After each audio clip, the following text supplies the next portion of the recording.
I'm not going to spend much time getting into this because we've got a lot of area to cover. I always do like this. I always have this much to talk about, this much time to do it in, okay? So I am today going to be running at about 800 words a minute with gust up to about 1,000, okay? And I'm going to try to cover as much as I can. I encourage you to take notes if you wish.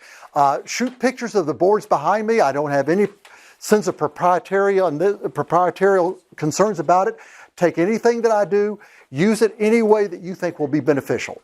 Now, with that said, we're going to step right into this.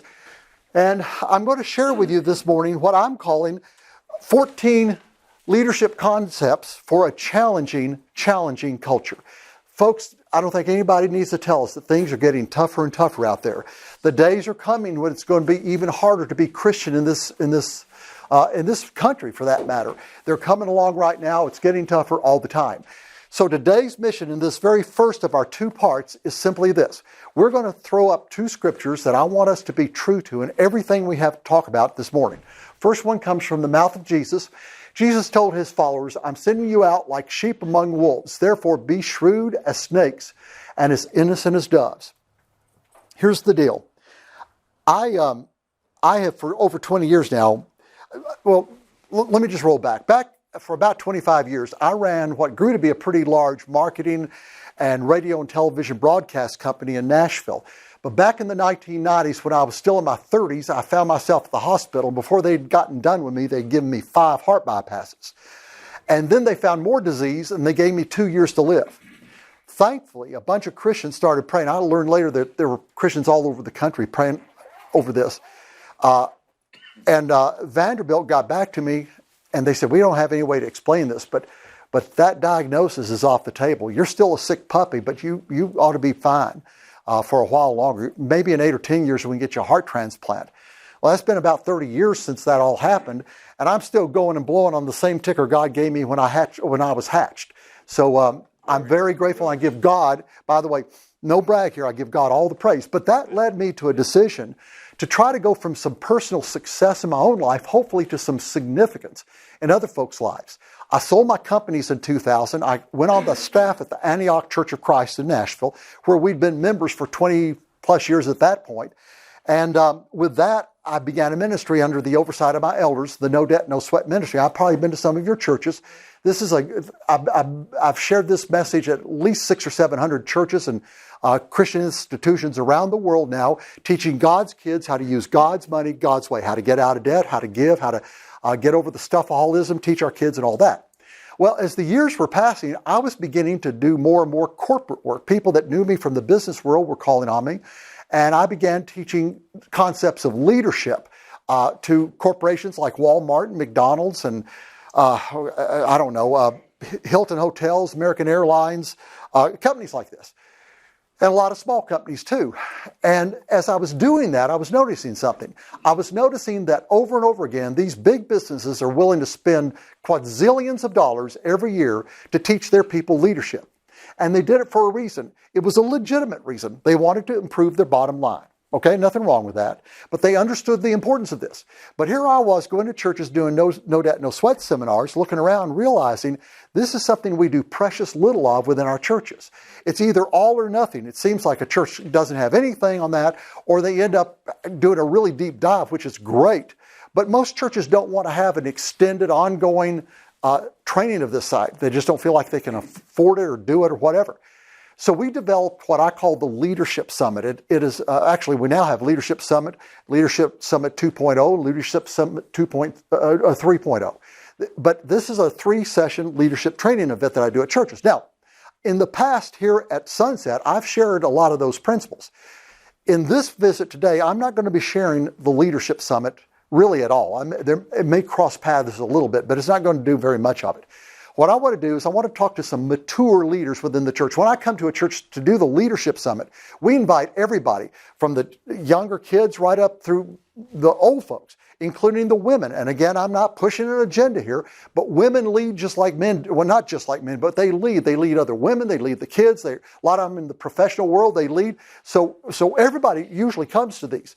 Today, I am standing, though, in front of a bunch of seasoned adult Christians I trust.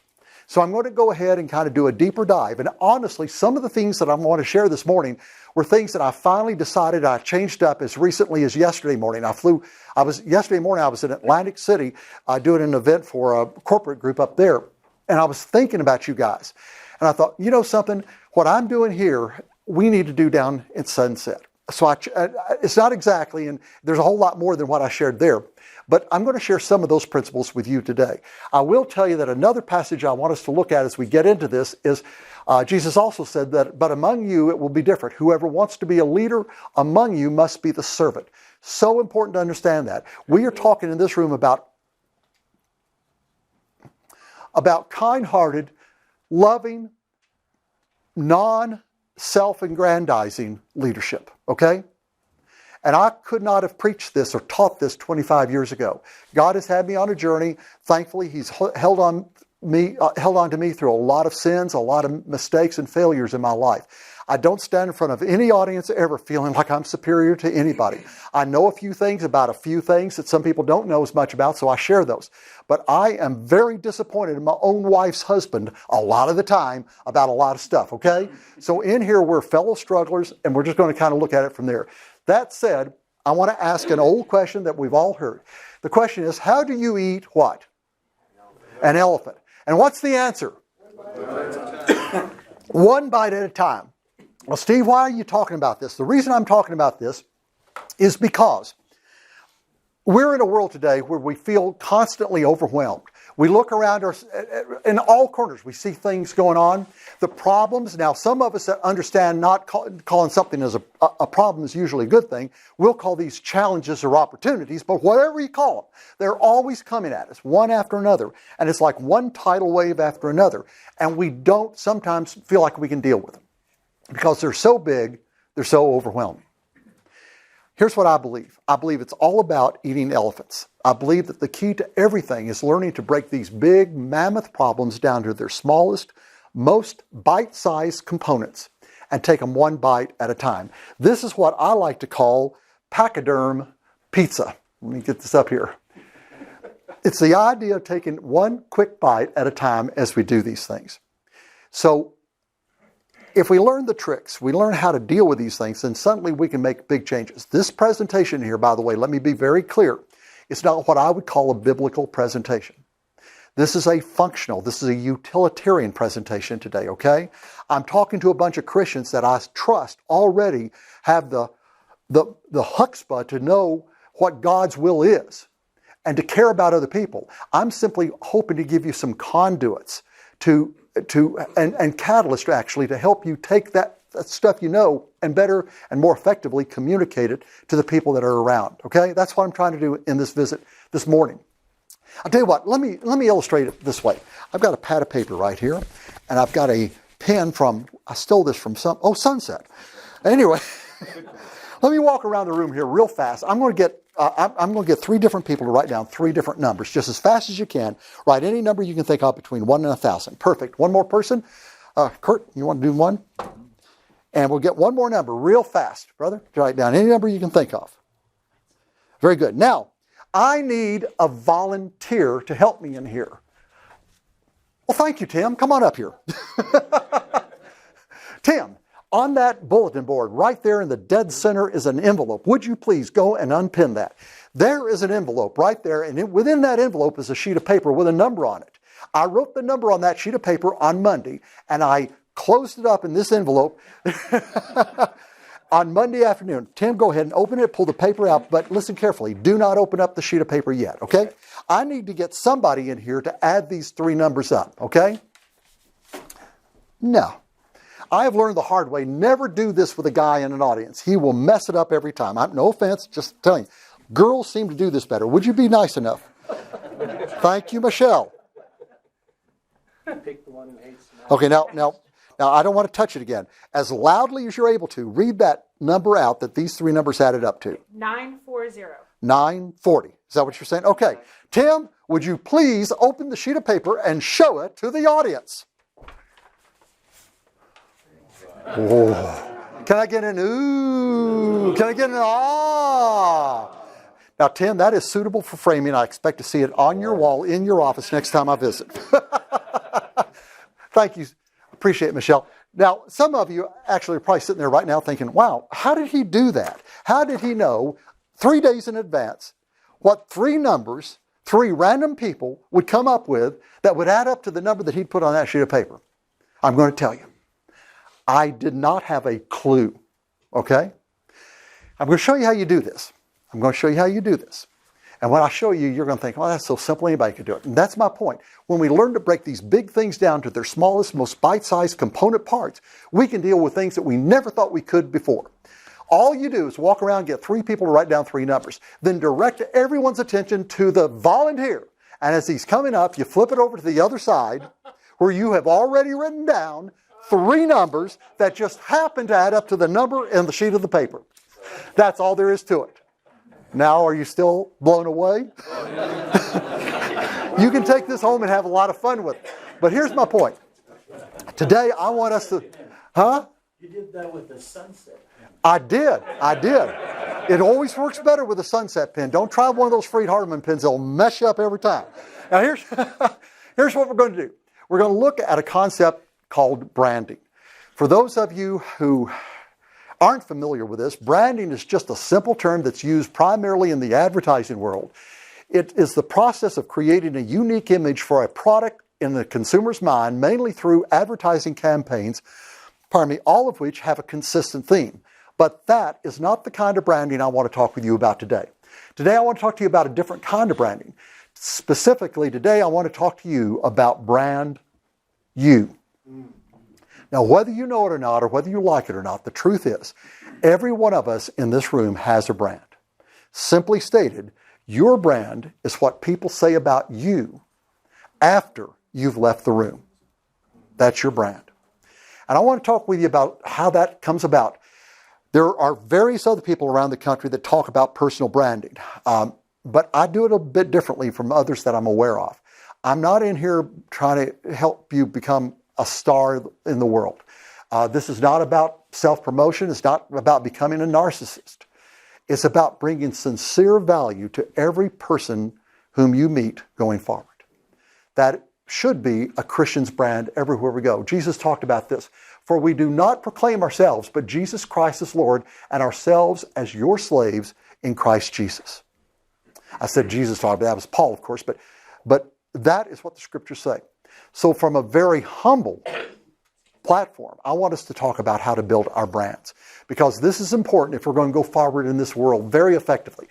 The fact is, people do business with other people. They have relationships. And by the way, like I told you, some of this is from a presentation for a business group. You may hear me using those words. Just translate them or transliterate it from business to church or people in the culture. But people relate to other people that they know, that they like, and that they trust. That's the truth. That's absolutely the bottom line. And this is why we individually need to have strong brands. Now, sometimes people say, well, Steve, are you telling me to go out here and try to sell myself like a tube of toothpaste? And the answer is, yeah, I am. I actually am. And because you think about it, all these toothpaste makers have walls of their products in the Walgreens and the Walmarts everywhere. And you walk in, you see this wall full of toothpaste products. And every one of them wants you to pick up their product, take it home and squeeze it. Well, every one of us needs to be that kind of a tube of toothpaste that other people see in the culture, and they just want to come take you home and squeeze you. They want to get to know you. They like you. There's something about you that touches their lives and their hearts where they are. It all boils down in advertising. And by the way, I told you that I ran an ad agency for a number of years. And anytime I tell a Christian group this, I always feel like I have to do a disclaimer. We did not run an agency like you see on TV, okay? We were Christian run. We tried to operate with Christian concepts and everything that we did. We made mistakes, I'm sure, but it was a different sort of thing. I wrote a national book back in the 90s called Putting Your Best Foot Forward on advertising. I've taught college-level advertising. I know a thing or two about this. You could fill this room and about 50 other rooms this size with the books that have been written about advertising. I'm going to strip this down to its bare bones real fast. Advertising leans on 2 concepts. Number 1, the look, and number 2, the hook. Now, what are these? The look is that visual image that you have in your brain when you think of a product. Maybe it's the way they package their products.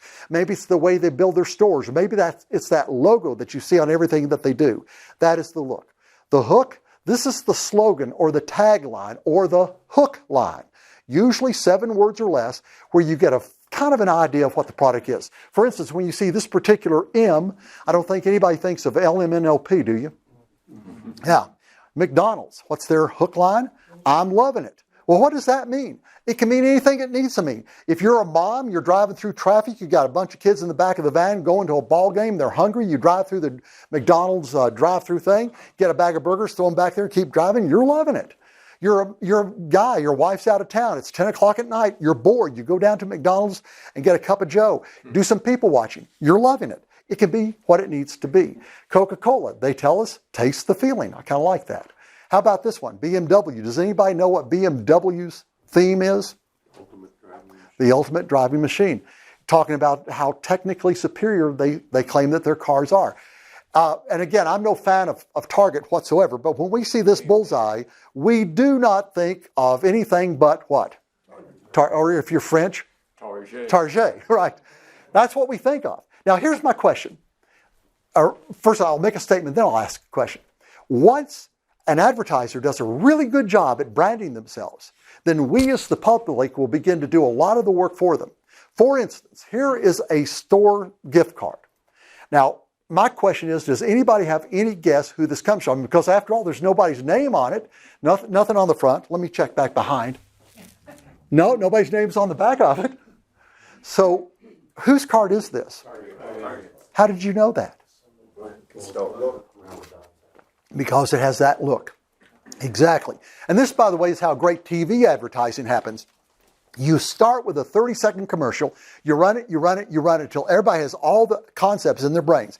Then you go back into post, you cut that thing down to a 10-second commercial. Why do you do that? It's because 10-second commercials only cost 50% as much to run as 30s. But you know what happens when your public sees that 10-second commercial? They remember everything from that 30 because you've branded yourself properly.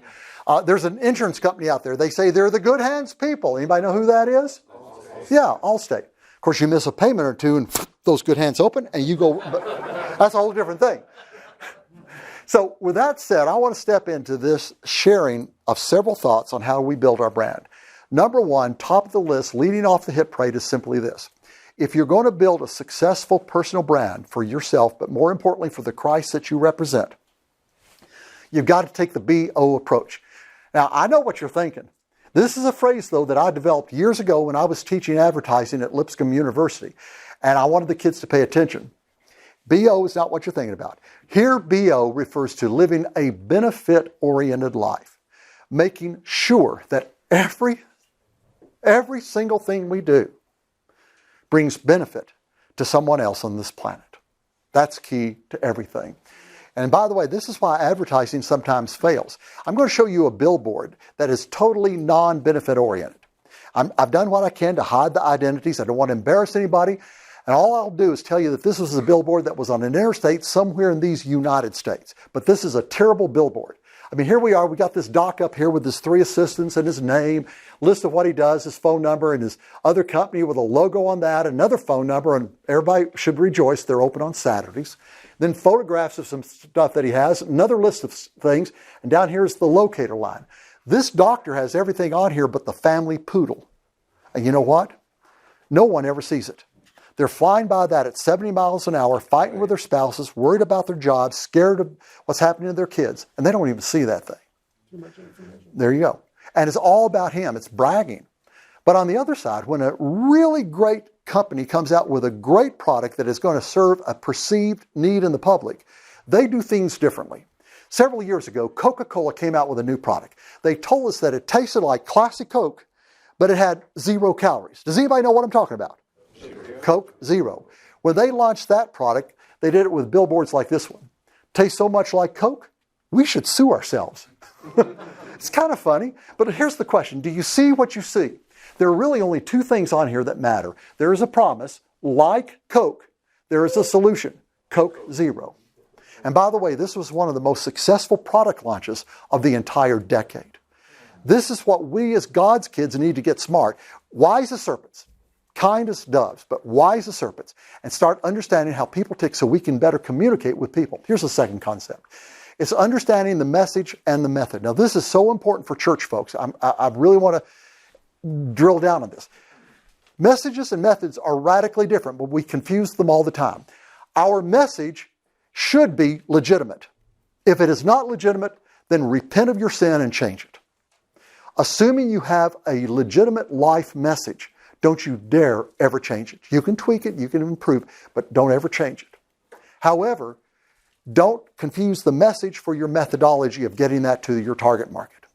You see, sociologists used to say that it took about 24 years for there to be broad societal change in the way people thought about anything. They're telling us now that this is happening every 5 or 6 years. That means that whatever we were doing 5 or 6 or 7 years ago to reach the folks that we're trying to communicate with probably isn't working today, because they're on a continuum and they're moving along and we're talking to a blank wall back here. So the key is not changing our message, but changing our methodology and being willing to do that. And sometimes churches really just ruin themselves because they are not open to new concepts, new ways of presenting an old message, doing things differently in a very different world. I'll show you a company that has always remained true to its message. It goes back to 1934. It was American Airlines. Well, wait a minute. I want to show you this first, then I'll show you that. Here's a comment I just wanted to add. Our culture today, brothers and sisters, is desperately searching for courageous leaders. These are people who mean and they do what they say. They do the right thing. Why? Because it is the right thing to do and because they put value in that. Show you a company that's done that. American Airlines. They were born in this logo was born in 1934. They wanted to communicate a message saying that we are America's red, white, and blue airline. So they always adorned it with 2 big A's and that big old American eagle. That was cool, that was hip, that worked back in the mid-1930s. But by the 1940s, people were changing their taste. So their methodology, not their message, but their methodology changed to this. Still the 2 big A's and a more modernized eagle. Then in the early 60s, it went to this. Late 60s, it became that. And today, here we have it. Still with those 2 big A's, with that gorgeous American eagle flying into the distance.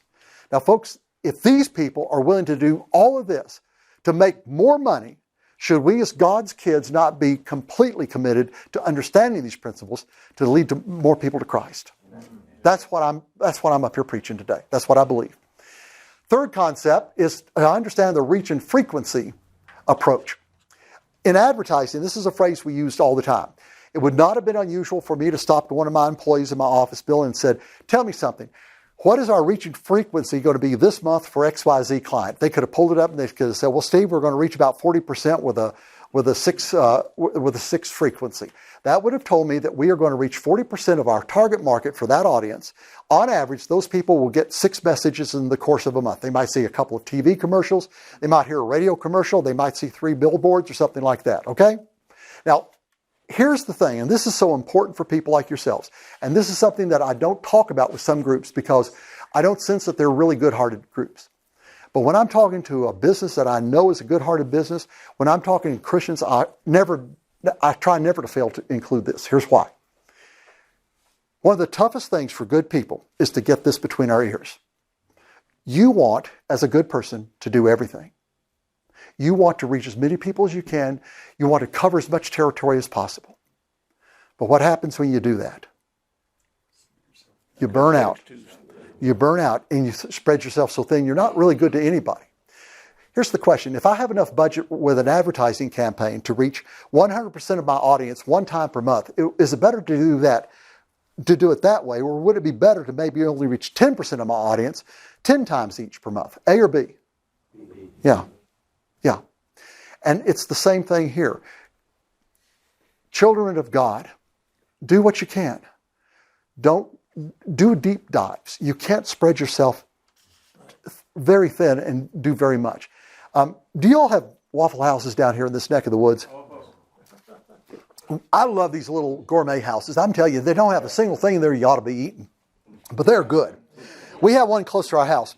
I'm just wondering, what would it look like, say, this year, maybe a couple of weeks before Christmas? What if I were to go down to the Waffle House, and I walk in, sit down one day, and a little girl comes up to me.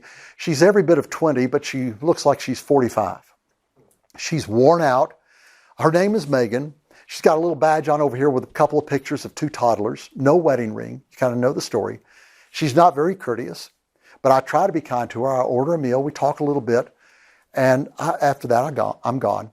But then a couple of days later, I get with my wife and I say, hey, babe, why don't we go down to the Waffle House tonight, and why don't we eat dinner together? So we go down there, and Megan's working. She comes up to serve us, and we talk with her as much as she'll let us. She's a little warmer. And then at the end of the meal, Megan brings us our check, and she walks away. And Bonnie reaches in her purse, or I reach in my billfold, and we pull out 3 crisp $100 bills, slip them under the plate, quietly get up, walk out into the dark, sit in the car, and wait and watch Megan pick up the plate. Now, Christians, I would submit to you that that is Christmas. And how do you think Megan will respond to Bonnie or myself after the first of the year when we come back in? You think she might be open to a little bit more encouragement or mentoring? You see, we have to understand that we can't reach everybody. Jesus didn't try to reach everybody personally. You've got to understand this. Don't try to run past your headlights. You can't do it effectively. The fourth concept is we've got to go for what I call the GBE. Now, this is another one of my technical terms. You're going to need to write this down. Very long, hard to remember words. That stands for the goosebump effect. Okay? Here's what I believe. I believe that our goal in every relationship should be to leave goosebumps behind. Because when you touch people's hearts, you touch where they live. It's just that important. Now, what is the solution to that? The solution to that, listen carefully, kiddos, the solution to that is to be people who tell the story. Now, for those of you that are 50 and younger, that's not a problem. I'm going to tell you why in a minute. For those of us that are 50 and older, that doesn't usually come easy. People say, well, Steve, I'm just going to tell them the truth. They ain't take it or leave it. Well, okay, you can do it, but they're going to probably leave it. That's just the fact of the matter. A minute ago, if I stood up here and said, don't spread yourself too thin and went on, would that have been as impactful as it was when I told you Megan's story? We have got to be people who can tell stories. Now, they don't have to be complex like that one of Megan's, but sometimes it's as simple as saying, hey, listen, back when I was about 25, I was dealing with this same thing too. Let me share some thoughts, some things I've learned. That's a story. We've got to be people willing to do this. Now, why is this important? It's when we tell the story and we touch a heart, that's when change happens in the other person's life. Now, why is this important and why is this hard? Well, folks, we're living in a world where there is a lot of contention today. A lot of it comes from the battle between modernists and postmodernists. If you're much over 50, you grew up in the age of modernity. You are, by definition, a modernist. Over those 400 years back or so, which is now called the age of modernity or age of modernism, and sometimes the age of reason, we were taught that if you get enough facts and stack them on top of each other, you come to a clear conclusion. And it doesn't matter how you act or feel, fact is fact is fact. Now, younger people these days have grown up in a totally different world where they've been told, hey, your truth is your truth, my truth is my truth. Don't ever offend anybody. Don't ever hurt anybody's feelings. Let's just all get along and sing Kumbaya together. That's what they've grown up with. Now, not to say that they all buy into this, but that's what they've grown up with. Now, I happen to believe that both sides are right, and I think both sides are wrong. I think we modernists are correct when we say that there is such a thing as absolute truth, absolutely. I believe that. But on the other side, I'm very sympathetic to my millennial and Z friends that come to me and say, well, if you've got truth, then why don't you share it? Share it in a kind, open way. I'm totally sympathetic to that. I get that. But this is the battle that's going on in the cultures, and this is why it's so important to understand something that I used to do totally wrong. I used to be like a lot of other speakers. I'd get up and say, hey, folks, you know the longest 15-inch trip in the world is from the head to the heart. I don't believe that at all anymore. I think that is dead wrong. Maybe at some point that was true. Not anymore. Here's what I believe. I believe the longest 15-inch trip in the world is the one that starts at the heart and then migrates northward to the head.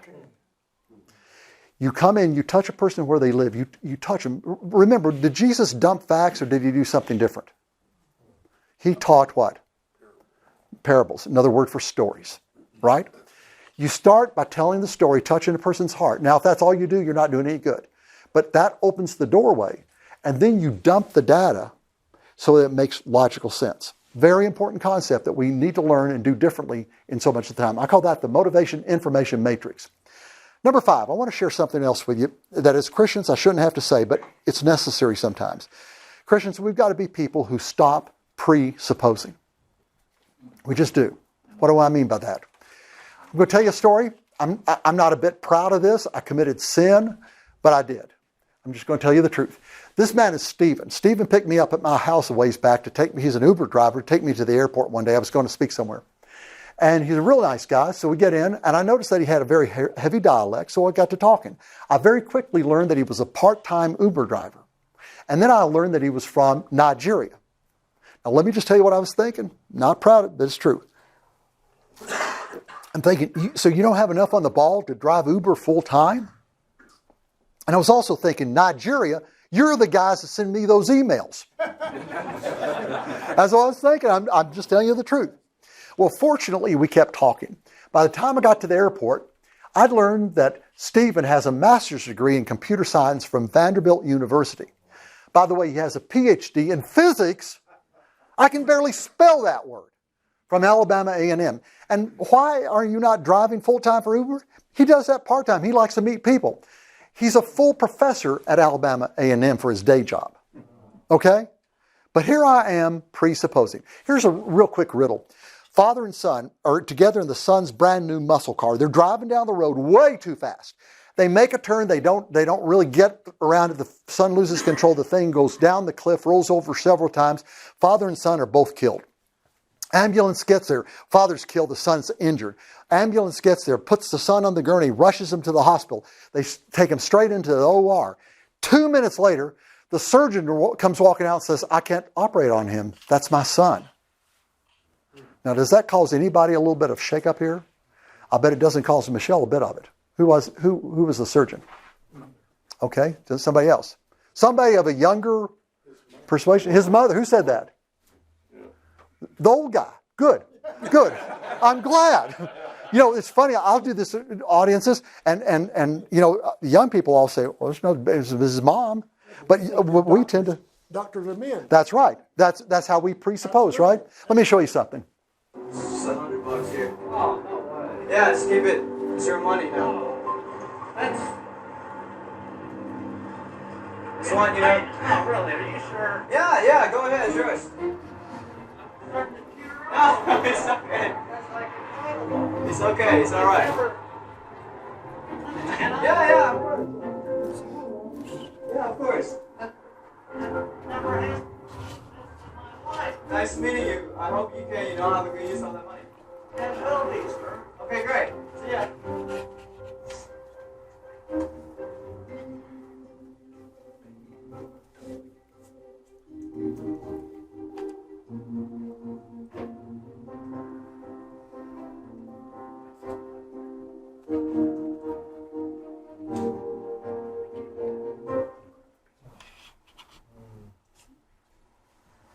Yeah, just keep filming. Just make sure he doesn't see you.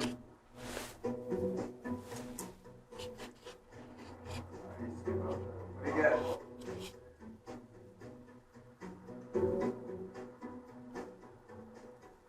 Let's go across the street. Let's go. Go follow me.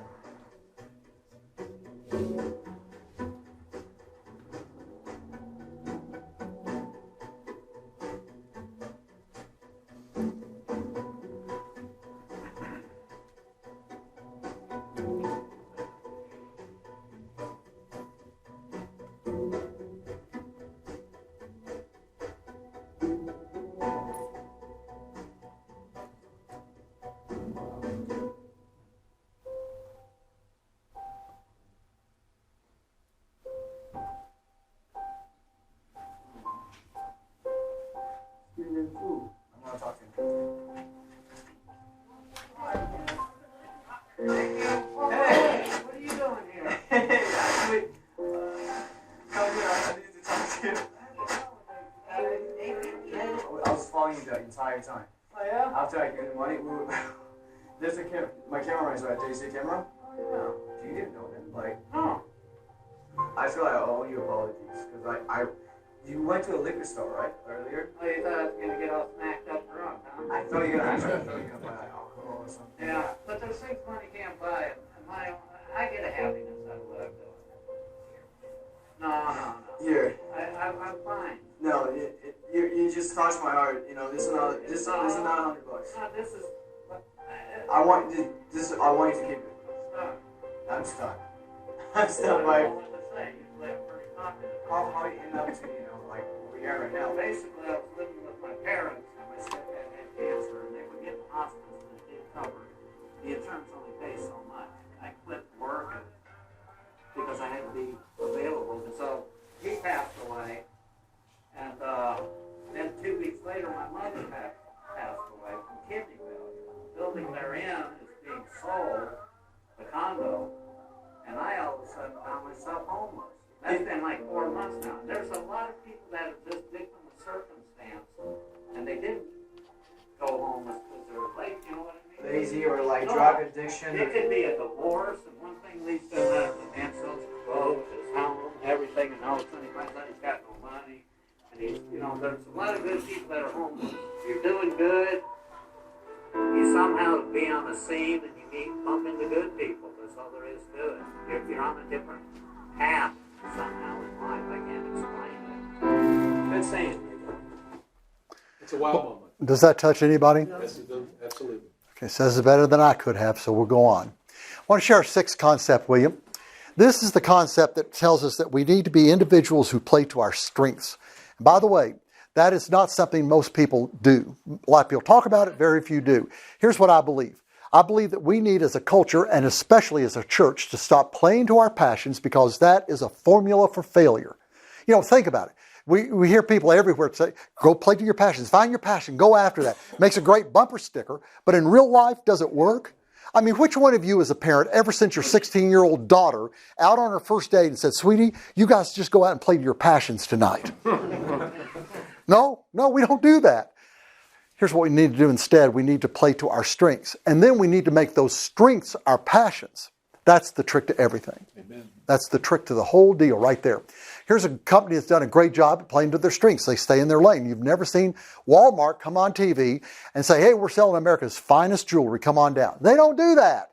They sell okay jewelry at a really low price. That's what they do, and they do it successfully. Great. There's another company out here, Tiffany, and you're never going to see a Tiffany's TV commercial with some guy in a wife-beater T-shirt on, wearing 16 watches on each arm, saying, come on down to Tiffany's. We're selling them for $1.50 a piece. They don't do that, right? They sell very high-end product at commensurate prices. That's what they do. And these companies have both been very successful because they've always, like I said, stayed in their lanes. We need to do the same thing. Find our strengths, play to those strengths. A good example of this goes back to the 1950s. For the first time ever, we saw advertising change. Back in the 1950s, there was, for all practical purposes, really only one car rental company in America, and that company was Hertz. Every time you turn around, you saw Hertz advertising these big old splashy commercials. Let Hertz put you in the driver's seat. They were using the big stars of the day in the print ads. But technically, there was another car rental company out there in second place, but they were so far behind that nobody had even heard of Avis. Avis had the dubious distinction of having lost money for the past 5 consecutive years. They were about bankrupt, but they pulled together, they got $1 million and began approaching New York ad agencies with the simple request, will you do a $2 million ad campaign for our $1 million? And one by one, they were saying no and showing them the door, until one day they came across a brand new agency that has since become one of the biggest in the world, Doyle, Dane, and Bernbach. They walked in, they made their pitch, and the guys at the agency said, okay, we'll do it. With one proviso, you let us do it our way. Well, Avis had nothing to lose, so they said, go ahead. Now, with that was born an advertising campaign that broke all the rules. Never before had an advertising campaign been anything less than claiming to be the biggest, the best, the most bombastic. But Avis came out with a promise. They said, with a fact actually, they said, we're number 2, which stunned everybody. But then they made a promise, but we'll try harder. And they did. They made sure that their counter people were the best, that the cars were always clean. Everything went great. Well, what were the results? Well, for about 40 years from that point, Avis grew like Topsy. Matter of fact, they stopped saying they were number 2. They said, just simply, we try harder. That was one of the most profitable operations on the planet. Now, it's not that way anymore. It's been sold several times. It's a messed up company in my judgment now. But this is what happens when we begin to play to our strengths. Important to understand that. Listen, what we're going to do right here, right now, is wrap this one up. I'm going to come back in a few minutes at 11 o'clock, and we're going to really get into some other things that I think are at least equally important to these, maybe more so. But I want to leave you with two facts. What's that bell for? I thought this class went to 9:45. Am I wrong? That's this evening, 9:45 this evening, p.m. I mean, I beg your pardon. I thought it went to 10:45 this morning. So I was p.m. You can do it all day. comb your hair. Okay, let me give you two facts. Hey, listen, I'm as follically challenged as anybody here. I just have to keep pulling it down. Two facts, a question, and I want to leave you with a challenge, okay? Fact number one, whether we like it or not, every one of us in this room is getting older and older with every day that passes.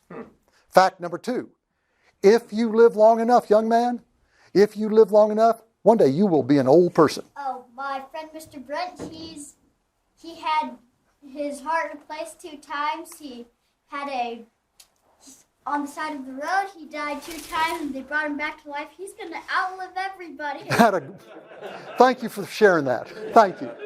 But we're all getting older and older, and if we live long enough, we're going to be old people. And everybody knows what old age is, right? That's when everything either lags, bags, drags, or sags. They come up to you and they say, what kind of underwear do you wear, boxers or briefs? And you have to say, depends. We're all getting older, right? So here is the question. What are we going to do with our age and with our experience? Are we going to be a river or are we going to be a reservoir? Are we going to be a river that receives the blessings from upstream, enjoys them, but passes them on to bless others? Or are we going to be a reservoir who receives the blessings, but is scared that they won't keep coming? So we're going to hold on to them, not pass them on to anybody else. And in this process, they become so stagnant and dead, we can't use them ourselves. So here's the challenge. I want to encourage everyone in the room to consider becoming cuppers of the bee. Now, here's what I mean. Little girl, she's about 4 years old. Early spring, beautiful day. It's Saturday. She's driving with her dad in a car. She's highly allergic to bee stings, but they've got the windows down anyways, just because it's so pretty. They stop at a light, and sure as the world, a bee flies in and starts circling the windshield. Little girl panics. She says, Daddy, Daddy, Daddy, there's a bee up there. And without even thinking about it, her daddy takes his big hand. He cups the bee. He waits. The bee stings. He pulls it back. Just as he pulls his hand back, the little girl turns back around, and she sees that bee starting to fly again. She says, Daddy, the bee's still loose. And with that, her daddy looks at her and says, Sweetie, sweetie, it's okay. Daddy's got the stinger. I don't care how old you are, maybe with one exception, but every one of us in this room have got some stingers in our hands. Here's the question. What are you going to do with them? You're going to just let them sit there and fester? Or are you going to be the kind of person who cares enough about other folk to step out and to really lead in an increasingly difficult world using principles similar to the ones that I've shared here? And we're going to be looking at several more in our next visit. I am going to do something with, if it's okay, I'm going to do a shameless self-promotion here. And I don't really feel like it is because, believe you me, I've got plenty to do with my time. But I do want to serve God. And as many of you know, I do No Doubt, No Sweat seminars. I'm happy to talk to you if any of you would like to learn a little bit about those. But I want to tell you a little bit about the Leadership Summit. Our website is myleadershiptraining.org. You can learn more there. But this is designed as a 3-session seminar. More often than not, we do it as an all-day Sunday event. We do the first session as a combined teen and adult class. Then we do a couple of sessions in the evening. Some churches prefer to come back right after church and have a lunch and then do the other 2 sessions, either way. But the first session, the heart of a leader. The second one, the mind of a leader. The final one is the attitude of a leader. Some of the things that I share, we talk about what servanthood leadership looks like. We talk about how to find your church's sweet spot. Every congregation has its own sweet spot. Most churches live and die without ever finding it. I'm going to show you how you can do that. We're going to talk about the keys to overcoming, resolving a conflict, dealing with the 2 great killers of leadership. One of the most important parts of this is the why factor. This is the difference between growing and shrinking churches. This is something that's very important. We talk about why leaders and churches plateau and how to beat that. We talk about making leadership a team sport, about the system concept. What is it that great churches are doing differently from other churches that are not growing? I'm going to share with you the 9 signs of a healthy church And finally, we want to talk, and these are just some of the things we cover. We cover about 18 thought sparklers. But the final one is dealing with grumbling blocks and stumbling blocks within your church that just kind of drag everything down. How do you deal with that? So anyways, these are real fun little seminars. But if you're interested, and I'll tell you what, I'm not going to do this right now because I'll do it at the end of the next hour. I don't want to drag you guys out. But this is a little video that I'll play. It's about 5 minutes long where I explain everything about it. But if any of you would like to talk about that, I'd be honored to. Something else, let me just mention this. In the back of the room, we have a few books back there. And I'll tell you what they are real quickly. And Corey was nice enough to mention these. Fast Forward Leadership. This is a 14-day guide to becoming a stand-up leader. And like Corey said, lots of pictures, light on the copy, but great, great concepts. Get the Green Light. This is a book that I actually wrote for salespeople. And believe it or not, I'm finding people all over the country that are saying, hey, I have to talk to people. I need to persuade people sometimes. I need to communicate better. And a lot of people find this very, very helpful. But this too is a really great little 14 concept book. And the other book is one that Pat Boone helped me with called Stop Running on Empty. This deals with 8 proven life skills for Christians, dealing with all sorts of concepts from conflict resolution, dealing with our money, various things. And this is a book that I'm very, very grateful to have gotten out. Anyways, this is a $26 book. These are about $17 a piece. But what we'll do today, if you want to do this, you can pick any book, as long as I've got them, you can pick any book that you want for $12. If you want to get 2 books, pay me $20. And if you want to get 3 books, just pay me $25 and you can do that. So anyways, grab them if you want them. They're great resources. I think you'll find them helpful. And does anybody have any questions before we break huddle? We'll be back in here in about 20 minutes.